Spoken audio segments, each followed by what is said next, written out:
My baby dolls, welcome back to another episode of Genesis. As always, I am your host, Ian Kahanowitz, and today we got another exciting episode coming your way. This time, we have Broadcasting Baseball, a history of the national pastime on radio and television, a great book written by Chicago sports lawyer Eldon L, and we're going to get to the book and Eldon in a few minutes. But I hope you are enjoying the baseball season. As always, you are listening to the Comfortably Zoned Radio Network, and I am ecstatic to be on the network with the producer himself, the Zigzag Man, Ralph Tycho.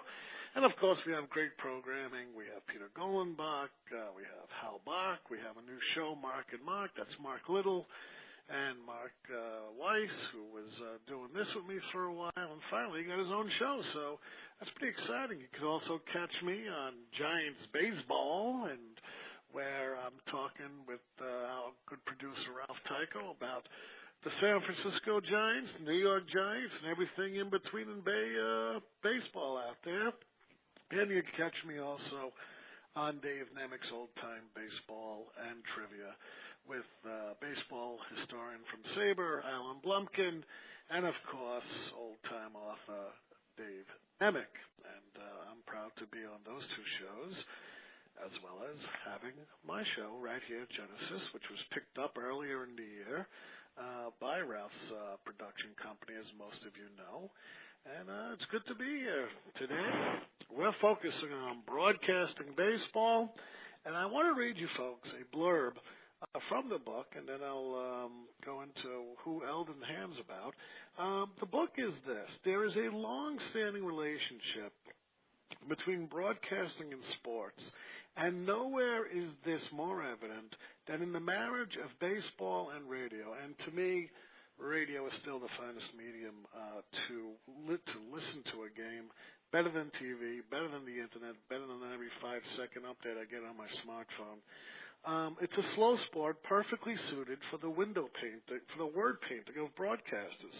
This work covers the development of the baseball broadcasting industry, from the first telegraph reports of games in progress, which we'll get to, the influence of early pioneers at Pittsburgh's KDKA and Chicago's WGN, including the first World Series broadcast, the launch of the Telestar satellite, the Carlton Fisk home run game in the 1975 World Series, which changed how baseball is broadcast through the latest computer graphics, HD television, and the internet. And we'll get to all this in just a few moments, but Eldon Ham is been a sports lawyer for a long time. He's written a few other books, All the Babe's Men, Baseball's Great Home Run Seasons, and How They Changed America. And he also wrote, I believe, or was part of a writing of Larceny and Old Leather, The Mischievous Legacy of Major League Baseball. And, well, all these Midwestern boys, I'm an Eastern guy, so a lot has to do with, sports radio and all that kind of medium really was a thing of the Midwest. And we're going to find out that the Eastern teams and their owners tried to prevent this from happening.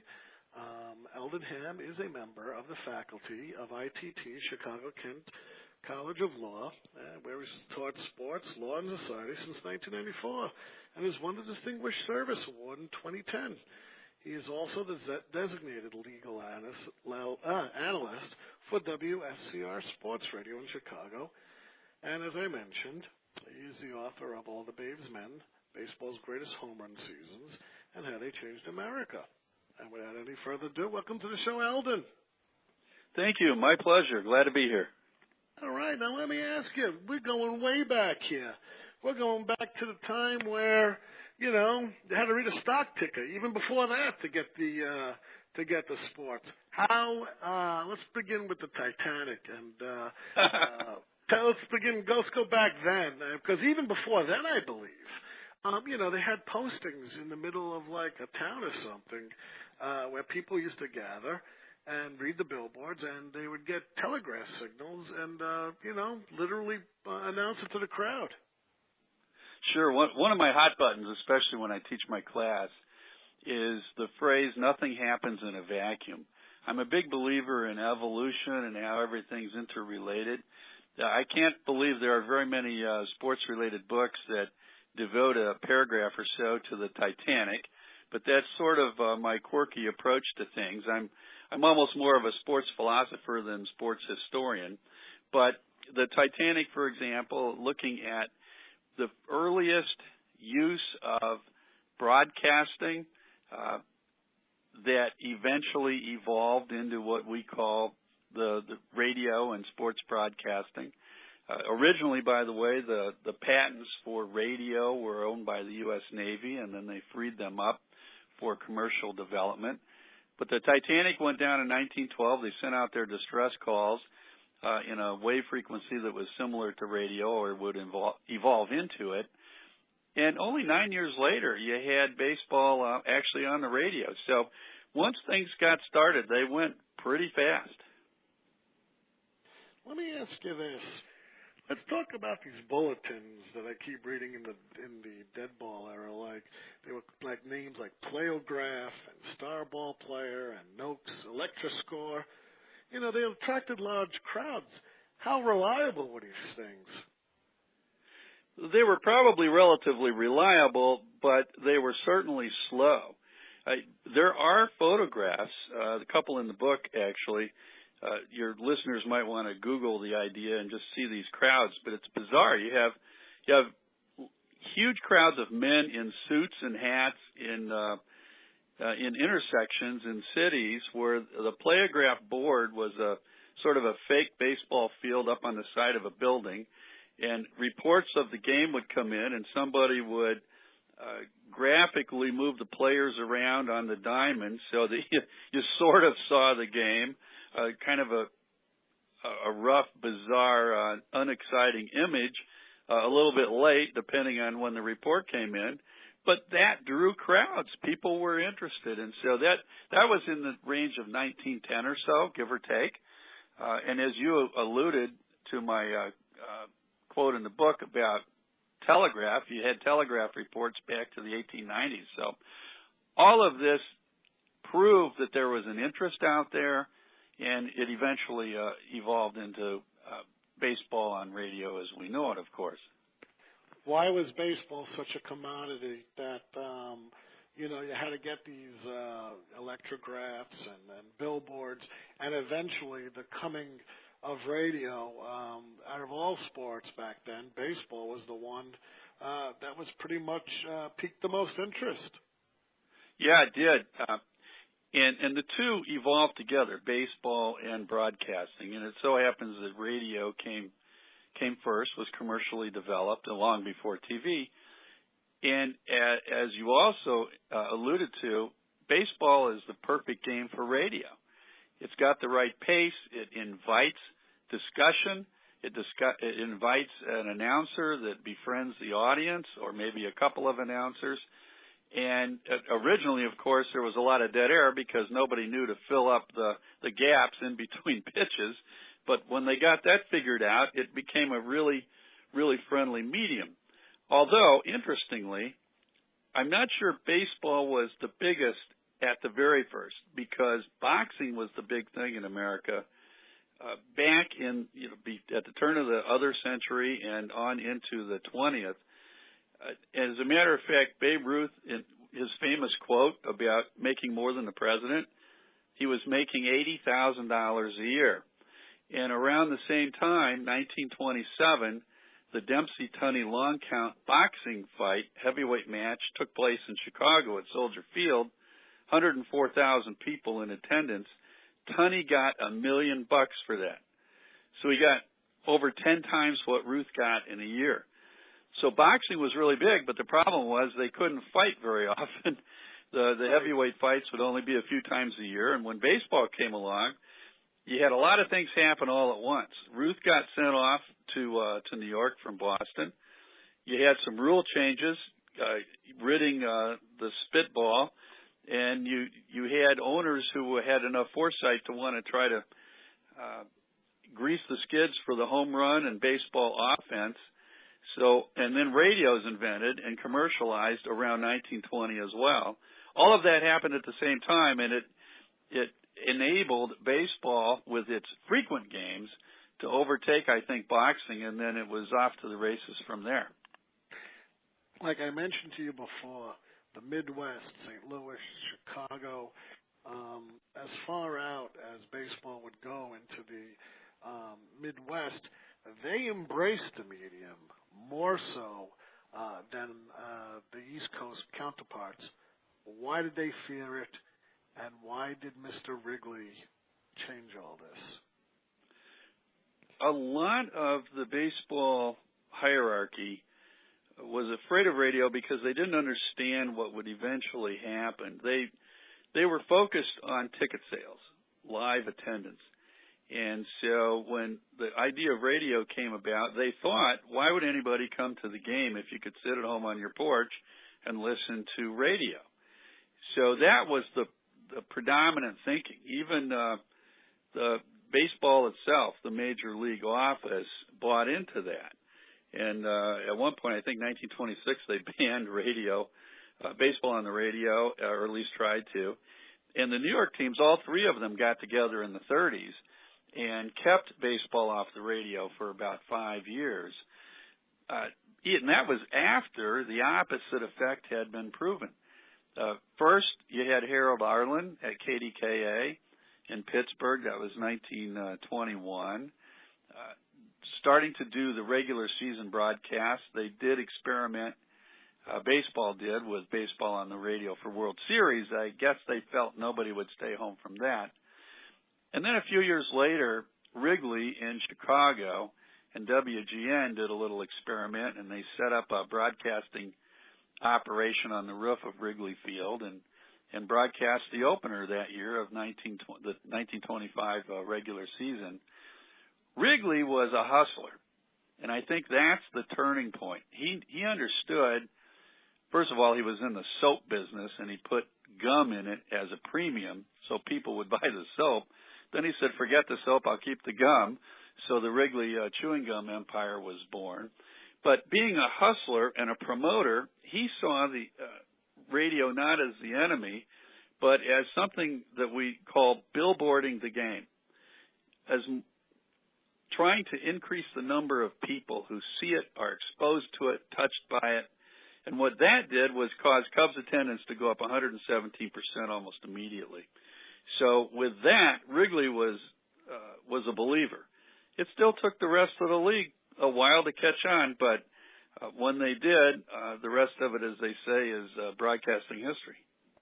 Now, let me ask you this question. The first game that was broadcast between the Pittsburgh Pirates and the Philadelphia Phillies. Now, a lot of people won't know this, but a lot of these games weren't live. They were recreated in the studio with bells, whistles, sounds of the games.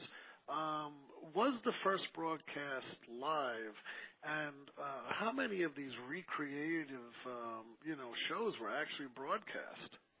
Yeah, the first one, was, how's this, sort of live. Harold Arlen, the original broadcaster, who just kind of stumbled into the studio one day thinking he was going to get a job as an engineer, ended up getting the position of broadcasting the games, and they just gave him a board and sat him out there in a regular seat in the stadium, and he called it back to the studio where it technically got recreated and then sent out over the airwaves. They didn't have the ability to set the broadcasting system up right there on the spot in the seat that he was sitting at. But then that changed soon, and then he became a real live baseball broadcaster.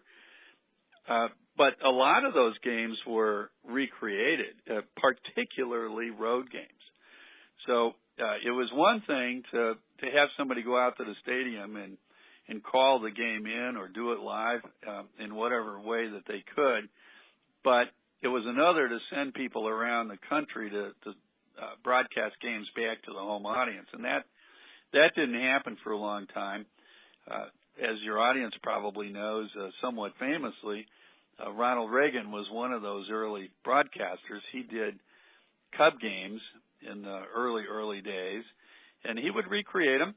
And there's a story where he was reading from ticker tapes and calling the game. And of course, you got to be pretty nimble on your feet and think on the spot, make it exciting and sound live. And you have a couple of sound effects like the crack of a bat here and there. But then one day the ticker broke, and he had to make everything up, and he had somebody fouling off a pitch for like 30 pitches. Finally, it came back, and then he caught up and got it live again. But that's how Reagan's career got started, because they did some exhibition games in Southern California. He went with the team to do the broadcasting, and he stopped by, I think it was Warner Brothers, but one of the studios in any event, to audition. And that led to his film career, and that eventually led to the governorship in California and then the presidency. So little things make big differences sometimes. Didn't help him marrying Jane Wyman, right? That didn't hurt either. Let me ask you this about Reagan. Wasn't he doing the broadcasting of the Cubs games in Iowa City, I think it was? Yeah, he was actually doing that from Iowa, sure. Yeah. Now let me ask you this. In your opinion, and you've done a lot of research, I mean, you read your notes and your bibliography, and there's a lot of work that goes into that. I can't blame you. You're a lawyer. You got to go research everything until your eyes come out of your head, and there's no one anything can hold against you. But let me ask you this: do you think that the boys in the Midwestern states had it right, as opposed to the Eastern, where baseball would just a billboard and will actually increase profits? This is all prior to the Depression, because the Depression is the exception to the rule here. Or do you think that baseball on the radio kept people home, like the owners in the Northeast would figure? Well, it turns out that they did come out, and attendance numbers would bear that out. And I think it was largely fortuitous that a lot of the early use of it happened in the Midwest, particularly with WGN and over in Pittsburgh and so on. WGN and some of the other radio stations proliferated in Chicago in the early days. It just kind of took off here. It was probably nothing special about Midwestern ingenuity or values or anything. It just kind of happened, and Motorola was here, and they experimented with car radios and car batteries and radios in cars as a result of that. And so it took an early foothold around here, but it didn't last forever. It soon went to New York, and there's an interesting reason for it, having also to do with fortuity. As radio became an entertainment medium where you had programming, you actually had to have entertainment for the audience. Around here they had shows called the Monday Night Program, not very exciting, and they read police reports and they read the newspaper on the radio. A lot of WGN broadcasters did that. But what they had in New York City was actors. New York City was, as you know, a hub with Broadway and all the rest of it, and off Broadway. You had a lot of people who knew how to project and how to address an audience and how to act and how to write and how to create things. And so when you moved into the entertainment part of the medium, it was a natural for New York City. But still, WGN invented a lot of things, one of which was the field reporting. They actually broadcast, long before the O.J. trial, they broadcast live the Scopes Monkey trial in Tennessee, 1925. It cost a fortune to keep the phone lines open, but they called it in by telephone to Chicago, that whole trial. And if you look at the Inherit the Wind film about the Scopes trial, you see the WGN microphones in the background. So it's just sort of interesting to me how things evolve. And I do have the training, being a lawyer, to do the research, but I find the research actually the more interesting part. It's fun to see where things lead, especially when you don't know particularly where they're going. Where they end up, yeah. And I think Inherit the Wind was in 1960, the film came out. The Tracy and what's his name, the dancer, Gene Kelly and Frederick March. And Frederick March. Frederick March, I think, played Bryant, Williams Jennings Bryant, but that also leads into another question. There was no baseball announcers as we know it. A lot of these guys were just the general news announcers, and here we come, Graham McNamee. He's right. Yeah, and that's exactly what happened. Let's talk about Graham and what he did and why he pioneered this notion of a baseball broadcaster announcer. Yeah, well, he was a sports writer and East Coast guy, and he was an acclaimed sports writer. And when baseball felt comfortable enough to start broadcasting the World Series, they didn't know who to get here, so they figured, well, why not bring in somebody who knows something about baseball? So that meant sports writers, and he was instrumental as a result to giving some credibility to the medium. I suppose the sports writers as a group may not have been particularly good at it because they were more adept at writing than they were at broadcasting, obviously, because who was? But McNamee then brought credibility to the idea of it all, and then you had other people involved too, like Ring Lardner and some of the other big names that we recognize from the early sports writing days. And they just gave them a microphone, and they sat there and they called what they saw, which is why I alluded to before the dead air, because originally they figured, why say anything if nothing's happening? And in baseball, it's mostly intervals, right?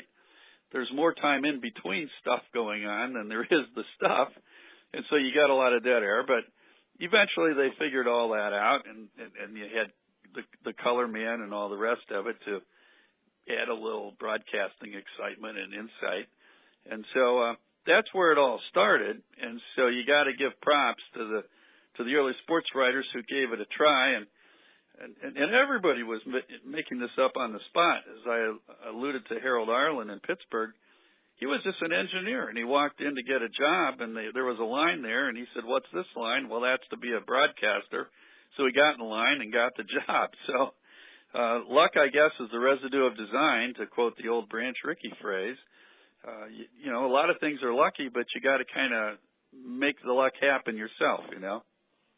Well, let me ask you this. Antitrust laws. I know during the dead ball era, when the Federal League folded up, they sued Major League Baseball saying that they're in violation of the antitrust rules. And, of course, the Supreme Court ruled, no, it isn't. You know, it has nothing to do with it. But now we come along, and we have Judge Landis. We have antitrust.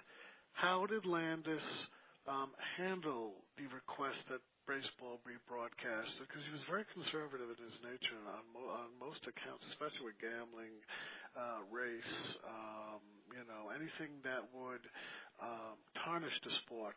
What did he view radio as? He didn't fight it, actually, which is in some ways a little strange because, as you suggest, he fought just about everything else. Yeah, he did everything else. Did not want blacks in Major League Baseball. Swore that he wasn't racist and that he didn't have a rule about it. Just implied that they weren't good enough, which everybody knew was fibbing at the very least. And so what happened was Landis was a Chicago boy, actually, and he was a bit of a homer. He liked both the Cubs and the White Sox and could be seen at both games, actually, hanging out with some of the guys in the Capone family, actually, but that's another issue. So Landis is a federal judge in Chicago, and he actually had antitrust expertise. He had slapped the old Standard Oil with a huge fine at the time, I think $29 million or something like that, for antitrust violations, because antitrust was the thing of the day. You had Teddy Roosevelt, who was a bit of a trust buster, a populist Republican of sorts. And so when the antitrust laws started to develop, they were enacted in 1890, but 20 years later, they were starting to get some traction. And a lot of these big companies were being divided or sued. They were exposed for antitrust and collusion and so on. So Landis had some expertise with it as a federal judge. And it came to pass that when you had the 1919 Black Sox, baseball wanted to centralize its power and really clamp down. And in doing that, they were a little afraid that they might get accused of antitrust violation on their own. And they didn't know what to make of that or what to do about it. And so over time, they embraced Landis, and after the Black Sox scandal, they installed him as the commissioner of baseball. Landis, though, was pretty pragmatic in some respects, and with radio, being here in Chicago, he saw what happened with WGN and the Cubs and all the rest of that, and saw that how the billboarding actually helped the game, and attendance and revenues started to soar. So he wasn't an enemy of the broadcasting, but he was an enemy of competition, at least where baseball was concerned. So he was kind of an enigmatic guy, but had a lot to do with the antitrust exemption, because that case that you mentioned with federal baseball came to him first as a federal judge in Chicago. It was filed here. And everybody settled except one team, the Baltimore franchise, and then the thing went to the Supreme Court, where they said, you know what? Baseball is not a business in interstate commerce. And they've been trying to undo that one ever since. They've had a little success here and there, but for the most part, that is still the general law. And I think that even applied even when former Supreme Court Justice Arthur Goldberg took the flood case to the Supreme Court, which the Supreme Court ruled against flood, and they've been pretty much pro corporations ever since that case. Yeah, and that case is where the strong baseball union came from. Because anybody with half a brain would look at this and say, well, whatever else baseball may or may not be, it's obviously a business that's in interstate commerce. I mean, you're chugging baseball players around the country from state to state to play in stadiums for money and profit, all of which got broadcast meagerly at the beginning, but still it was being broadcast for money. So you did have an interstate business. Kurt Flood thought, and so did Arthur Goldberg, that by this time, with baseball on television and all the rest, that obviously this should be overturned, and it should be a no-brainer. When they found that all they were doing was beating their head against the wall all the way from 1922 to 72, that's when Marvin Miller and the boys got together and said, we're using the wrong federal law. Forget antitrust. Let's look at the labor laws and build a strong union. And had baseball been subject to antitrust laws, that union may not have ever evolved in the way that it did. But they started pushing baseball around with the labor laws, and they had success. And baseball really didn't know what to do about it for years. Yeah, Marvin Miller came along in 1966. I've done about 10 shows on Miller, because I got a few guys who wrote the book on Marvin Miller. And he said to the owners, he's like, look, you got this new medium. It's called television. You're reaping the profits. You're using these guys' names and taking profits, and they don't even have their pension, plans. That's where he first hit them with the pension plans, that they should dip into the funds that they get from the radio, TV broadcasting and give some to the players, since it's the players that you're broadcasting, not the team name. Sure. In 72, Kurt Flood lost, so they switched their focus to labor law. By 1976, just 4 years later, Andy Messersmith from the Dodgers and Dave McNally actually were winning a labor case, a mediation case. It wasn't in court, but it was a labor action where they went to an arbitrator, and the issue was free agency. And so Messersmith was the first player to get sprung into free agency. And oddly enough, you had this wacky baseball owner, Ted Turner, new owner, who was not afraid of bucking tradition or baseball. So he goes out and he hires Messersmith. And he gives him the number 17 on his back because that was Turner's local TV channel, 17. And he put the word channel on the back of Messersmith. So when you saw Messersmith from the center field camera, it said channel 17 on his jersey. And so things started to change yet again. It's fascinating to me how the little things add up to the evolution of baseball and baseball broadcasting. No, it's an amazing thing, and we'll get into Ted Turner. But now what we have in the 1930s, as radio's getting, some steam, hey, we got the great radio wars between radio stations and newspapers from around 1931 to 1935. What's going on there? Yeah, old habits die hard, don't they? They do. History repeats itself, and you get a lot of that now. I mean, look right now, it's what's happening to newspapers. Chicago used to have a number of daily newspapers. Now they have two, and I'm not sure how many people actually read the two.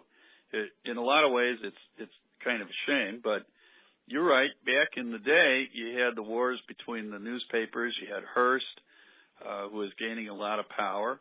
You had McCormick and the Chicago Tribune, not to mention the big papers out east.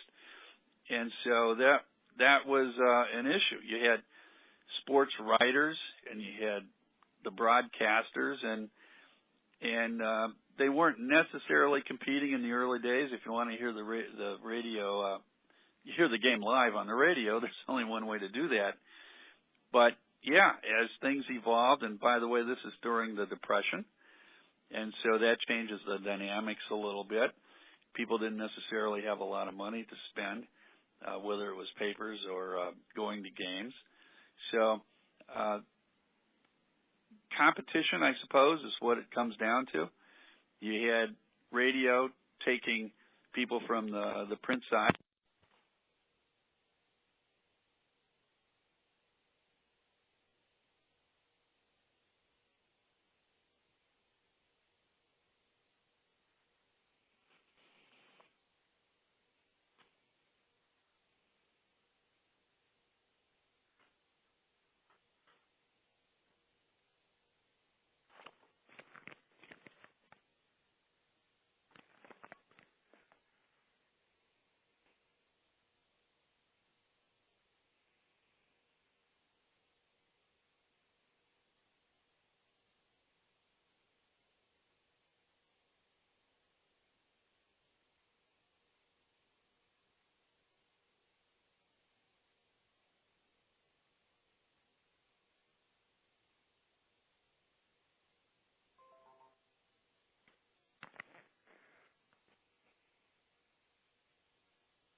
Hello.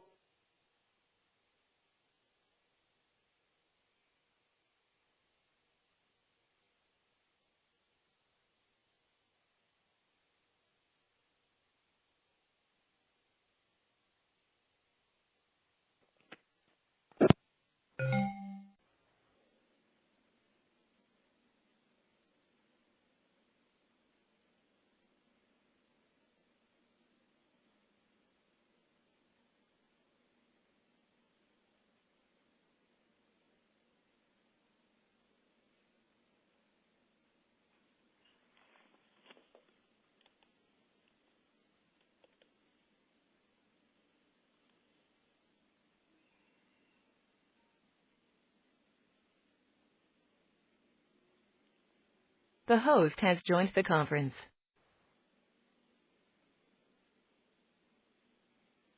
Hey, Eldon, we got somehow disconnected.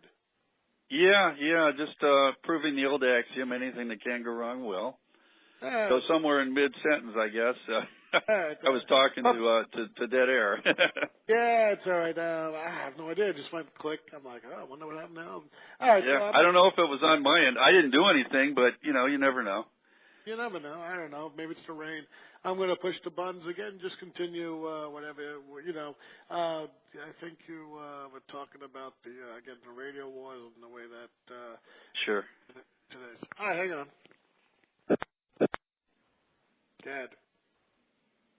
So in the 1930s, you had a kind of a three-way evolution of the print media fighting with this newfangled thing called radio, along with the evolution of baseball at the time, and all the competition led to baseball and raiding some of the print media for their broadcasting talent, and the broadcasters not knowing what to do about the competition, and overlay against all of that the depression, and so the dynamics all start to change. And it was actually in that period when the New York teams all got together and decided to keep baseball off the radio. I do think that the depression had a lot to do with that. They felt that if you can sit at home and listen to the game for free, people who didn't have money anyway would be less likely to spend it on going to the ballpark. So there's a lot at play all at once, and it's all interrelated. But for 5 years, you didn't hear much baseball on the radio during the 1930s in the New York era, which is quite astonishing when you look back on it and think about it. Yeah, but then as we're closing, as we're closing up on the decade, here comes Red Barber, here comes Mel Allen, and here comes what I like and many other sports historians like to call the golden age of radio broadcasting. Let's go into that. Yeah, exactly. I mean, Red Barber, I think, did his first game in 1934, I want to say. And legend has it that he actually broadcast the first game he ever saw, which might be an interesting experience. But he soon found himself with the Dodgers. He didn't start there. And that, of course, led to Vin Scully, which we can get into as well. But from the standpoint of the golden age, now you're getting to the point where radio's getting traction. And you got broadcasters starting to make a name for themselves in and of themselves on their own and gain a following. And now people are starting to listen and tune in for the camaraderie. Fans develop an identity with the broadcasters. So now you got this dynamic going on where they tune in, and it's almost a familial thing, right? Where the broadcaster earns the trust of the audience, and the audience tunes in. They don't just want to hear the game; they want to hear the game from their familiar voice, right, on the talking box. So that's largely why you would refer to that as the golden age, because TV had no traction at all. It was the first baseball game was broadcast on TV around 1938-39, but that was just an experiment.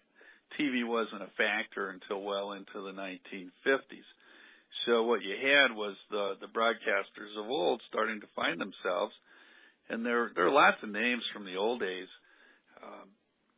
Bob Prince from Pittsburgh, for example. Jack Brickhouse, Harry Carey eventually came along. So now you got personalities, guys that are people actually are attracted to, and now it becomes a big thing. And Mel Allen was synonymous with two things: one, Ballantine beer, and two, the Yankees. When you think of it, you think of Ballantine, and you think of Mel Allen, because when you listen to it, he's like, okay, all right, folks at home, maybe you're enjoying dinner, you'll have a Ballantine there and have a Ballantine at the game, and it's a hit. It's going, gone. And he would use his trademark voice that he would do for the Yankees and he would do for Ballantine. Let's talk about Vin Scully. First of all, this is the first year without Vin doing the game since 1950 back in Brooklyn.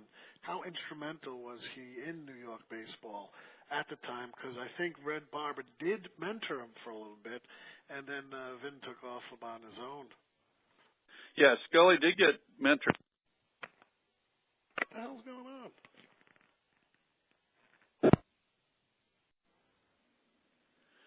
So we're talking about Vin Scully, and of course he started out in New York and became what many regard as the greatest baseball broadcaster of all time.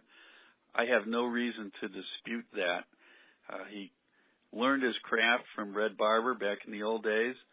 Doris Kearns Goodwin may have caught a few broadcasts from Vin Scully back in the day. In fact, there was a time in the 50s when people could walk through the Brooklyn neighborhoods and listen to the game just because everybody had the game on at their house. So you lose it in one yard, you pick it up in the next yard. So that really was maybe not a turning point in baseball broadcasting, but an important point in it. And then soon after that, they moved out west. So Scully got transplanted to Southern California, and they found themselves in the Coliseum, which is a monstrous stadium, especially for baseball. And people started bringing this newfangled thing, the transistor radio, in to listen to him broadcast the game, even though they were there, because they were so far away. And so that started to change the dynamics, too. Some say Scully was the greatest of all and of the baseball broadcasters. I have no reason to dispute that because he did it for the longest, for the one team, and for the most part, during all of that, he did it by himself. To me, that's the most amazing part of the Scully career. He did all of that without props and other guys in the booth. He did it himself. And, he was able to make that transition from radio to television because now we're having the quantum leap. We are leaping into TV. But let me ask you this. This is something I learned from the book. The WGN Chicago 1951 center field camera. Revolutionized. Exactly. I mean, you take it for granted now, right? That's a standard shot for baseball, looking over the looking over the pitcher's shoulder, and you got the batter in the same frame. And that was an idea that WGN had, and they stuck a camera out there in the outfield, and it caught on. And the center field shot changed how you broadcast baseball on television. But let me ask you this. Now we go about 24 years later. We go to 1975, and we do Fisk, and that was all done by accident. I read that whole thing. Let's go through that. And why did that revolutionize the way that the game is being televised even now? Sure. One of the more famous World Series of all time. Very exciting, very competitive, lots going on, and your audience will recall. A lot of them, the famous Fisk home run. Boston didn't win the series, but that was an important game to win.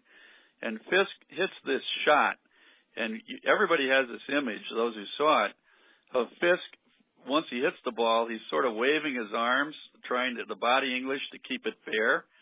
And then he starts to run the bases when he realizes that it is a home run.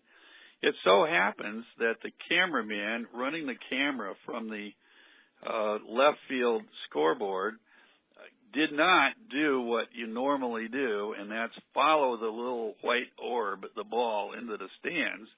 He kept the camera on Fisk. And I don't know if he did it by accident or if it was an inspiration at the moment, but it wasn't planned. And so what you got was the whole Fisk reaction. You got the human drama of the home run, not just watching the ball sail into the bleachers someplace. And so at first, I think he was embarrassed by it, and he made up a story about a rat crawling across his foot or something. Yeah, but nonetheless, right. When the baseball hierarchy and the TV people saw that, they said, wait a minute, maybe we're showing some of the wrong thing. Maybe it's not the ball, maybe it's the people. And I agree with that. And so now you have a lot of cameras out there catching the action, but a lot of that action is the human side of it, right? The umpires, the players, the imagery, the emotion of it all.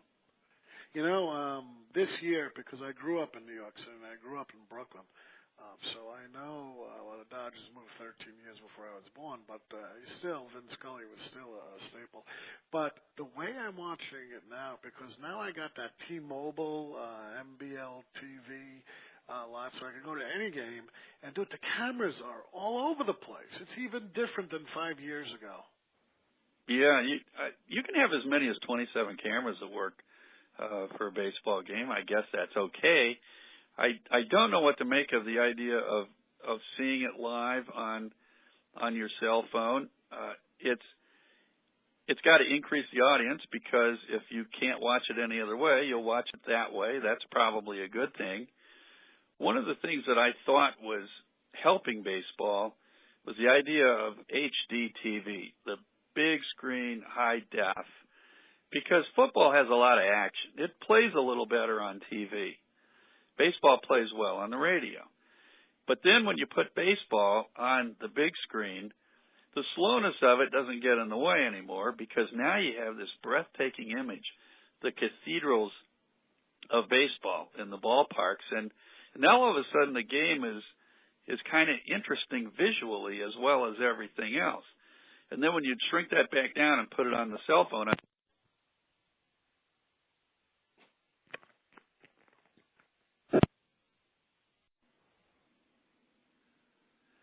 so I don't know what's going to happen when you take the HD breadth of baseball in all of its splendor and shrink it down to your cell phone. You get more people watching maybe, but the game changes its character a little bit when you see it that way.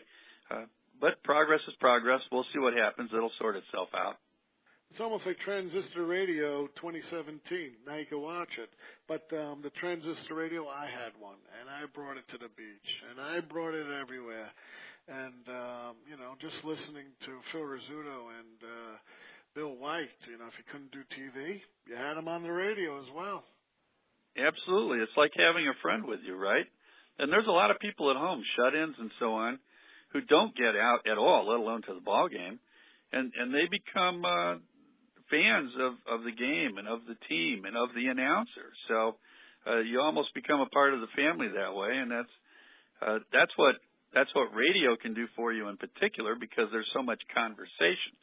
TV too. I love watching the guys on TV, but there's something about the radio that is very intimate. Well, something, and I'm gonna end with this. Radio made these guys heroes.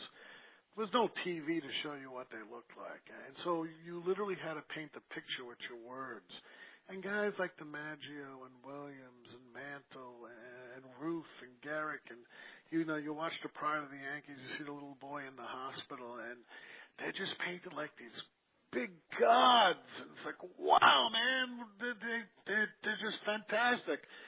Television exposed it, because now you can actually see. Your imagination doesn't have to be tapped into. Right, it's more human. But they do say, as you're suggesting, the radio is the most visual of all the electronic media, because you create all of this in your head. So it's whatever is heroic to you is what pops up into your own personal images. And so, that's what happens with radio, and TV sort of takes that away. You get the actual image, not the one that might be built up inside.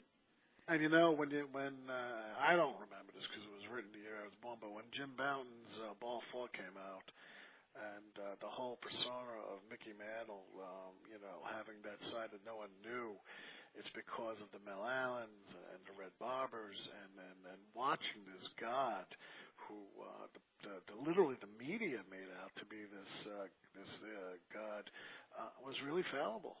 And I do remember when the book came out, and Bouton was ostracized for a while. Baseball didn't like him at all. The players didn't like him. The fans thought it was fascinating. I'd never read anything like that before. Before it was just all very sanitized and pristine, the heroic mantle as opposed to the human mantle. Yeah, and I know Pete Rose. I mean, when he came back to baseball, Bouton, Rose used to yell from the dugout, he was going to kill him, you whistleblower, and Rose was livid, especially with all the extramarital affairs he had. For somebody to write the inside of baseball was just, you're taking America's sport at the time, and you're humanizing it where these guys were larger than life. Right, and that was with all the sports. There was sort of an unwritten pact with the sports writers. They just didn't dig into the personal stuff. Now everything's an expose, but back then nothing was. When you think of it, now think of this. Let's go back to the 30s when Franklin Delano Roosevelt. He had a pact with the news people not to photograph him from the waist down. And baseball players. Today, the single that Trump gets on and tweets something, press is all over it. Exactly. And you even had John Kennedy with all of his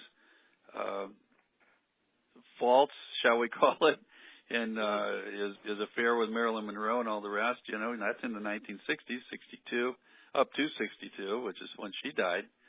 But it stayed that way until Boughton's book came out. I forget the date, but I want to say early 70s, around 1970 or so. And all of a sudden, everybody saw baseball and players and athletes in a whole different light. It's just amazing, and the media had something to contribute to it. This book is a fantastic book. Loved it from cover to cover.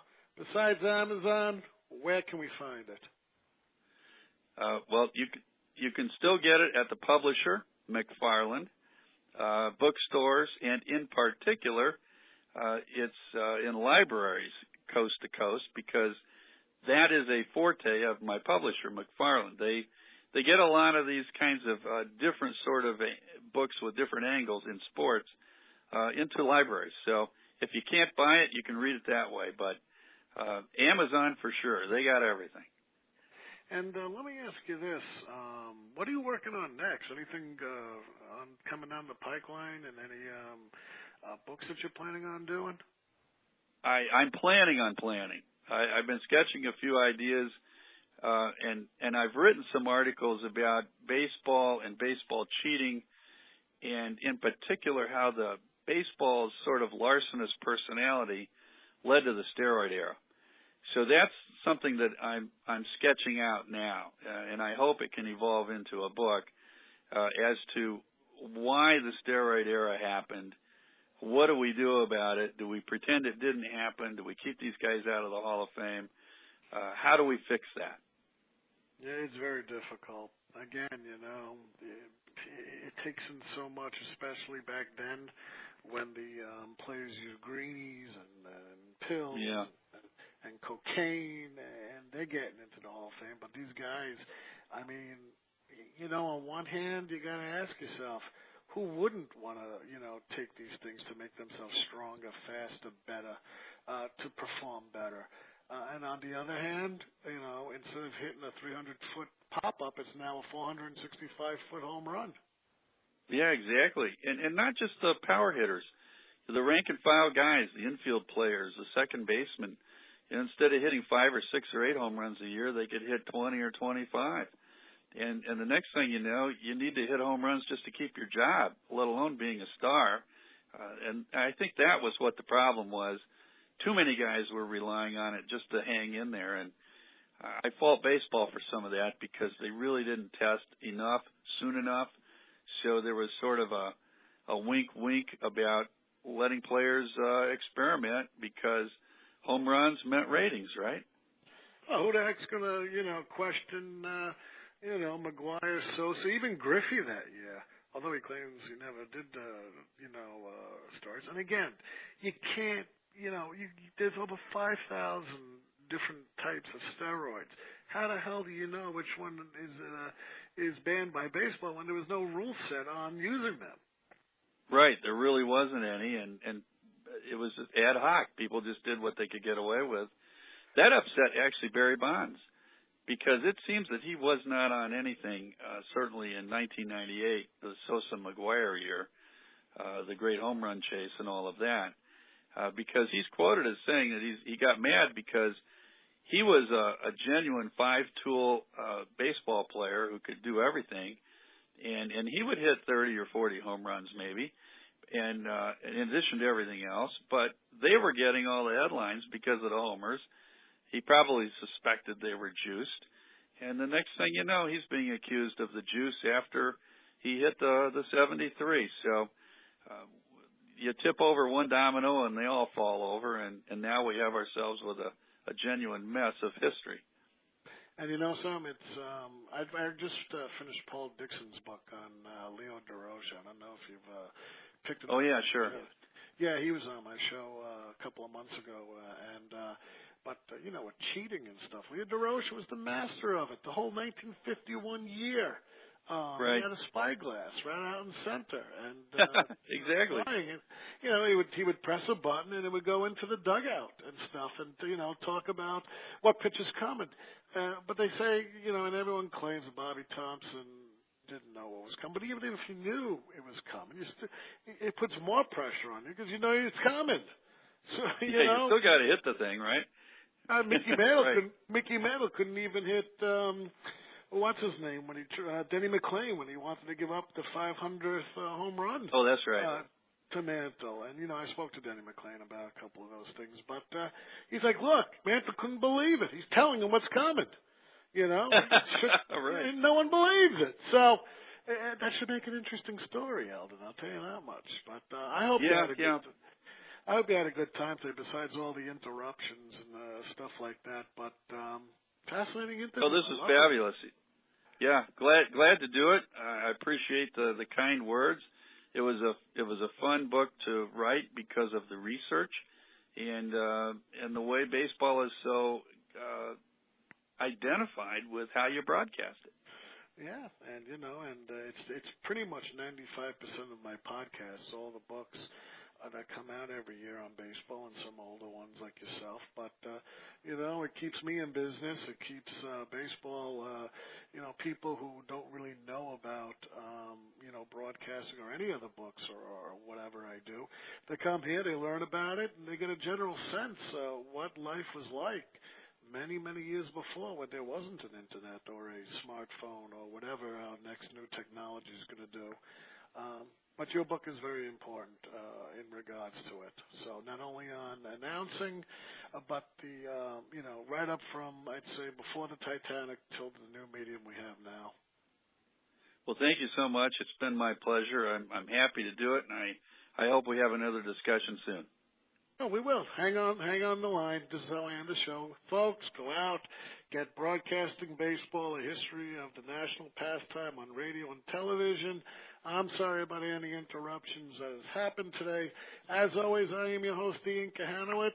Thank you for being on the show, Eldon, and we're going to see you next time. In the immortal words of Edward R. Murrow, good night, folks. Good luck. We'll see you next time.